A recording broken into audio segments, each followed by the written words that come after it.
Wiriwe neza cyangwa se waramutse bitewe naho uherereye inshuti mu nywanyi w'ibiganiro byacu hano kuri ino bonesha kure Burundi News TV, reka twizere ko umeze neza.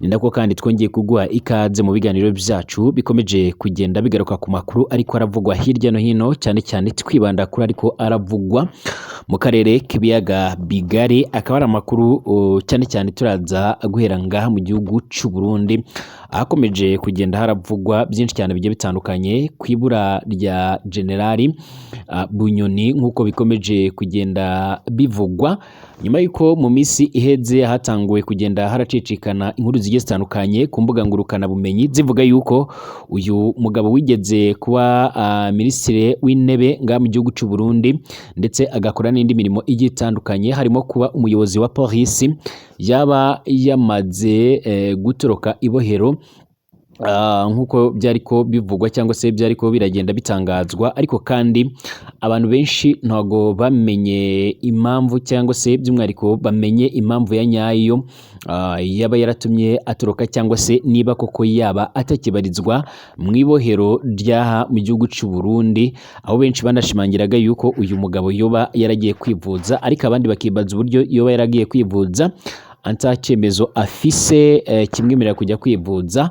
Ariko kandi noneho hamaje kumenyekana amakuru ya nyayo yuko uyu mugabo yoba yotorokeshejwe, ndetse akaba ariho kugenda havugwa byinshi bivugwa yuko yaba yotorokeshejwe kugira ngo abashe kuba yonokicwa mu rwego rwo kugira ngo General Neva abashe kugabanya igitutu cy'abantu bakomeza kugenda bamugaragariza yuko bashobora kuzamutembagaza ku butegetsi mu gihe yaba adafunguye uyu mugabo, nyuma yuko irasanzwe afite abanywanyi benshi ngaha n'ubundi mu buyobozi bukuru bw'abarundi nk'uko biriko bitangazwa. Ibi byaje no gutuma rero umuyobozi mwishikira mu biro by'umunyamabanga mukuru wa leta, assistante du secrétaire général du gouvernement, apfungiwe mu iperereza kuva kuwa kane uheze itariki ya mbere y'ukwezi k'umunani umwaka wa 2024, yitwa Gaspard Basinge, akaba afungiye by'umwihariko muri iryo bohero nyuma y'uko inzego z'iperereza zimufashe. Ibi byose bikaba bifise aho bihuriye rero ni na Generali Bunyoni nk'uko byokomeje kugenda bigaragara, ndetse hakaba hariho n'ibindi byinshi cyane bikomeje kugenda biravugwa, ariko kandi turaza kugenda tunabigarukaho mu buryo burambuye. Nk'uko kandi byakomeje kugenda biratangazwa cyangwa se bikomeje kugenda biravugwa mu Burundi, nanone abantu bashika kuri 25 bamaze gufatwa n'indwara y'urukushi gushikira kuwa mbere. Nk'uko bikomeje kugenda biravugwa, abantu bashika kuri 26 bari bamaze gufatwa n'indwara y'urukushi nk'uko tubikesha icegeranyo cyatanzwe n'ubushikiranganji bugejwe amagara y'abantu. Akaba ari amakuru dukesha abitangazamakuru bigiye bitandukanye ngaha biba byatohoye. Ariko kandi urubanza rwa Emilienne iterabwoba ririko rirakorwa ku mucamanza wa sentare y'iyungurizo yamwejeje nk'uko biriko bitangazwa. Turaza no kunyarukira mu buraruko bwa Repubulika iharanira intwaro rusange ya Kongo, akomeje kugenda havugwa byinshi cyane bigiye bitandukanye. Umuvugizi w'igisirikare cya Repubulika iharanira intwaro rusange ya Kongo ku rwego rw'ico gihugu, General Major Sylvain Ekenge Bomutsa, yamaze gutangaza yuko biteguye gukora iyo bwabaga bagatangura kuba bo kwigarurira ibice byose byamaze kuba bifatwa n'umuhari M23 ukomeje kugenda uzengereza ndetse unajegeza igisirikare cy'icyo gihugu ndetse n'abafatanyabikorwa bacyo nk'uko byakomeze kugenda biravugwa. Ndetse ubu tuvugana intambara ikaba imeze nabi, imirwano ikaba iriko irafata indi ntera, aho abaturage baturiye mu bice bigiye bitandukanye, cyane cyane ibice bya Ishasha, bamaze gufata iya mbere bahungira i Kampala mu gihugu cya Uganda, abanyuze ku mipaka igiye itandukanye, harimo n'umupaka wa Bunagana uhuza RDC ndetse n'igihugu cya Uganda nk'uko biriko bivugwa cyangwa se nk'uko amakuru akomeza kugenda aratangazwa. Ibi byose kandi biri guterwa no kuba uyu M23 waravuze yuko udashobora kubahiriza na gatoya ibyari biherutse gusabwa ndetse no kwanzurwa mu nama yahuje intumwa za leta ya Kongo ndetse n'izaturutse mu Rwanda bagahurira i Rwanda mu gihugu ca Angola, aho bavugaga yuko bagomba kurebera hamwe uburyo intambara ishobora kuba yohagarara aha mu buraruko ndetse n'ubumanuko bwa Repubulika Iharanira Intwaro Rusange ya Kongo, ndetse ibice byose byofashwe n'umwari M23 bikaba byasubizwa mu maboko ya leta. Icyakora uyu muhari waje kubihakana mu itangazo wahise ushyira ahagaragara binyuze ku muvugizi w'uwo mutwe mu bya politike yitwa Bwana Lawrence Kanyuka, nk'uko biriko bitangazwa. N'ayandi makuru yose tugiye kuyarambura, ikaze mu biganiro byacu hano kuri no mbonesha kure imwe rugende, imbonesha kure yacu ari nayo yanyu mubasha kuba mworonkaho amakuru agiye atandukanye ariko waravugwa cyane cyane hano mu karere k'ibiyaga bigari, aho twibanda ku bigendanye n'umutekano, politike, diplomasi ndetse n'ibindi bigiye bitandukanye biba biriko biravugwa cyane. Ndagushuje kandi mwifurije kumererwa neza, nizere ko waramutse neza kandi se wiriwe neza bitewe naho uherereye. Ndabizi abamudukurikiye muri mu mpande zigiye zitandukanye hirya no hino mu isi, abadukurikira muri ngaha mu gihugu cy'u Burundi twizere ko mumeze neza cyane, abadukurikira kandi namwe muherereye mu bice bigiye bitandukanye mu ntara zigiye zitandukanye ngaha mu gihugu cy'u Burundi twifurize kumererwa neza, abadukurikira muri ku mugabane wa Afurika mu bihugu bigiye bitandukanye u Rwanda, Kongo, Kenya, Tanzania, Uganda ndetse n'ahandi, mwese tubipfurize amagara mazima kandi muhaye muronke. Ari ubwa mbere ushitse ngaha, reka nkwibutse gukanda handitse sabone cyangwa se subscribe mu rurimi rw'icyongereza kugira ngo ucuraronka ibiganiro byacu mu buryo bukoroheye. Abadukurikira muri ku mugabane wa Afurika muri rusange, ku mugabane w'Uburaya, Aziya, Australia, Amerika ndetse n'andi hose, tubifurije ibihe byiza cyane, tunaba ikaze rwose. Amakuru yacu reka tuyatangurire ngaha mu gihugu cy'u Burundi. Nkuko bimaze imisi bitangazwa ku mbuga nkoranyambaga ndetse n'abandi bagiye batandukanye bakagenda banabivugaho cyane, Generali Bunyoni wabaye minisitiri w'intebe ngaha mu gihugu cy'u Burundi ndetse akaba n'umuyobozi wa polisi kugeza magingo aya ngaya, benshi bakomeje kwibaza niba koko uyu mugabo yoba yarabuze cyangwa se yaratorotse nk'uko byakomeje kugenda bitangazwa. Benshi bagiye bashimangira yuko uyu mugabo yoba yaratorokeye mu gihugu cy'Uburusiya kwa Perezida Vladimir Putin, ariko abandi bavuga yuko yoba yaraje kwivuriza ahanga mu gisagara ca Bujumbura. Ariko kandi hari n'amakuru akomeza kugenda avuga yuko uyu mugabo yoba yanyerejwe kugira ngo abe yohotorwa mu rwego rwo kugira ngo General Neva abashe kuba yogabanya igitutu cy'abatavuga rumwe niwe na leta yiwe, cyane cyane n'abasanzwe bari mu mugambwe uri ku butegetsi uzwi nka CNDD-FDD. Ariko kandi bakaba barakomeje kugenda basaba yuko uyu General Bunyoni yofungurwa, dore yuko bakomeje kugenda bavuga yuko yohanagurwaho ibyaha byose ariko araregwa. Ariko kandi kugeza magingo ya ngaya leta ya Gitega ubwayo ntago yari yatangaza imva n'imvano y'ibyo ngo yemeze neza niba koko uyu mugabo yaba gihari cyangwa se yoba yaratorotse ibohero. Ariko kandi uge witegereje neza ubona yuko haba hari ikindi kintu cyabaye kidasanzwe ngaha mu gihugu cy'u Burundi, kubera yuko hari n'abayobozi bagiye batandukanye batanguye kuba bofungwa n'inzego z'iperereza, aho bakomeje kuba bashinzwa kuba by'umwihariko bo baba baragize uruhare mu inyerezwa ya General Alan Bunyoni nk'uko biriko bivugwa kugeza magingo aya ngaya. Rero kandi abakurikiranira hafi ibibera ngaha mu Burundi cyangwa se imitegekere ya mu Burundi bavuga yuko kabari akaga gakomeye cyane ku butegetsi bwa General Neva, wakomeje kurahira yuko agomba kuzashyira hasi abatavuga rumwe niwe ndetse n'abashaka kuzatembagaza ubutegetsi bwiwe. Abaye yakoze ibi bintu byo gushaka kwivugana General Bunyoni rero, kubera yuko nawe bamushinja kuba yarashatse kugerageza kwivugana abategetsi bakuru ndetse no gukora kudeta, yaba ari mu murongo mubi cyane, aho nawe ashobora kuzahura n'akaga gakomeye cyane. icyakora kugeza amagingo aya ngaya nyuma yuko hamaze kugenda haratangazwa byinshi cyane bigiye bitandukanye kwibura rya General Bunyoni, ubu noneho gushika ngaha hari abakomeje kugenda bavuga yuko hatanguwe kubaho hafungwa bamwe mu bantu bagiye batandukanye, by'umwihariko bari basanzwe banafite ijambo rikomeye ngaha mu gihugu cy'u Burundi. Kwikubitiro rero inzego z'iperereza zatangiye kugenda zirafata abantu zikabafunga ndetse ntizinagire n'icyo zivuga kucyo bobo bakoze, ibyatumye abatari bakeya bakomeza kugenda bashimangira yuko impamvu nyamukuru y'ifungwa ry'aba bantu ari ukubera uyu General Bunyoni, abandi bakavuga yuko ari ukugerageza kuyobya uburari mu rwego rwo kugira ngo hatazagira umenya irengero rya General Bunyoni. Kugeza amagingo aya ngaya rero umuyobozi mwishikira mu biro by'umunyamabanga mukuru wa leta afunzwe n'urwego rw'iperereza kuva kwa kane uheze, hari ku itariki ya mbere ukwezi k'umunani umwaka w'2024.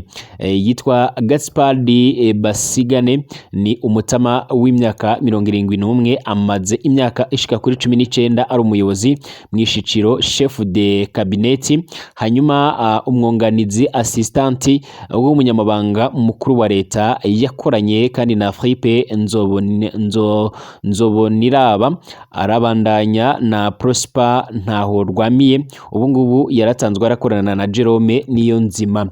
Ku munsi wa kane uheze Gaspard Basigane yahamagawe mu iperereza hari nk'isaha 5 z'umurango, yaritabye ataco yinona ariko ntiyagarutse. Mu nyuma yarashoboye gutelefona muhira ngo bamuzanire imiti barayimushira, kuva ubwo ngubwo abyiwe ntibarasubira kumubona cange kumutora ku telefone. Kwa gatandatu rero abiwe baramushiriye impuzu ariko mu iperereza baranse kuzakira impunzu yafashwe yambaye nizo acambaye. Abiwe barahagaze umutima kubera batazi uwabo ico afungiwe cyangwa se icyo yoba yakoze. Ku munsi wa gatanu kandi umunyamabanga mukuru wa leta Jerome Niyonzima nawe nyine yaritabye aho mu iperereza, ariko we yaratashe ntaco yabwiye umuryango wa Gaspard Basinge. Amwe rero mu makuru atanguye kuvugwa nuko boba bariko babazwa ibigendanye n'imusha zirungika abantu hanze ordre de mission, ariko kandi abandi bakavuga yuko bizaba bifite aho bihuriye n'itoroka rya General Bunyoni. Haravugwa kandi n'ikibazo cy'abaherekeje Ombudsman Aime ndetse n'abandi bagiye batandukanye kuko bikomeje kugenda biravugwa. Abanyamuryango ab'umuryango wa Gaspard Businge bafise ubwoba bujyanye n'amagara yiwe, bavuga yuko asanzwe arwaye rwose, ko ubundi akenera regime mu gufungura. Amagara y'umukenyezi wiwe rero nayo nyine ngo ntifashe neza, baratinya yuko ibiriko birashika bishobora kumuhuhura amagara y'ababo ku myaka Gaspard Basinge afise, kubera n'indwara afise. Vyoba byiza akurikiranwe ataha muhira bagapfuma bamuha abamucunga ko atatoroka. Abiwe barifuza kuronka umuco kubijyanye n'amagara y'uwabo. Ibi byose birakomeza guteza benshi urujijo, cyane cyane abasanzwe bakorera ngaha muri leta ya Gitega, ndetse bakaba bakomeje kugenda banavuga yuko bafite ubwoba bw'uko n'abandi bantu bashobora kuba botabwa muri yombi cyangwa se bashobora kuba bongerezwa mu buryo butazwi, nyuma yuko hakomeje kugenda hagaragara ibibazo bigiye bitandukanye.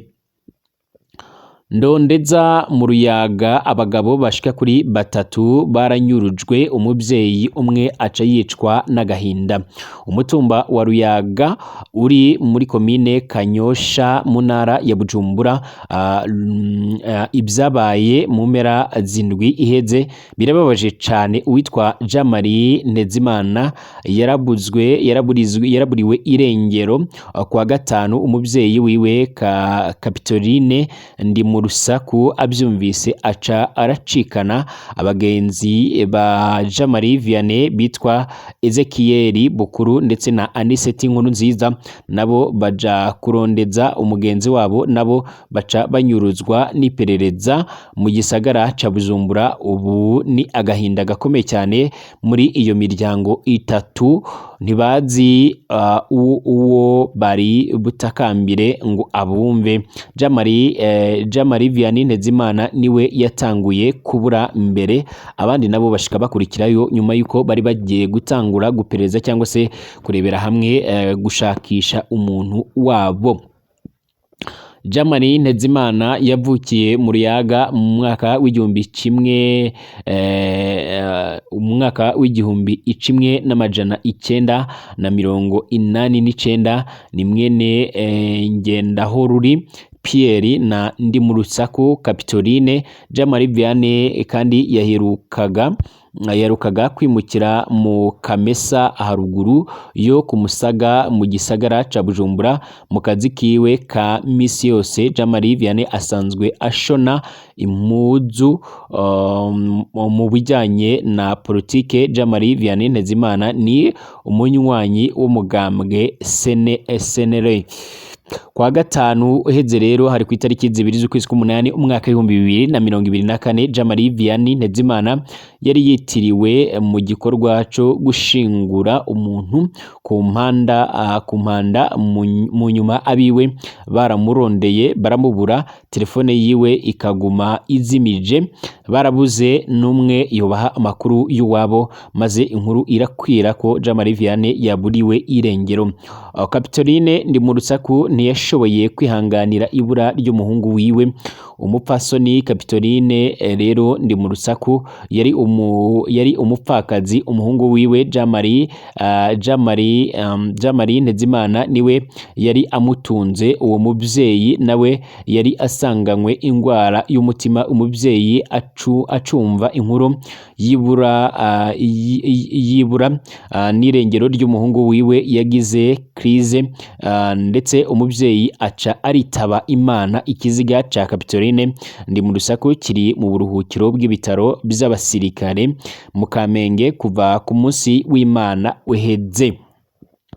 Ezekiel Bukuru ndetse na Anicet Nkurunziza banyurujwe bariko barondera umugenzi wabo Jean Marie. Ezekiel Bukuru nawe yavukiye mu Ruyaga mu mwaka w'igihumbi kimwe n'amajana 986.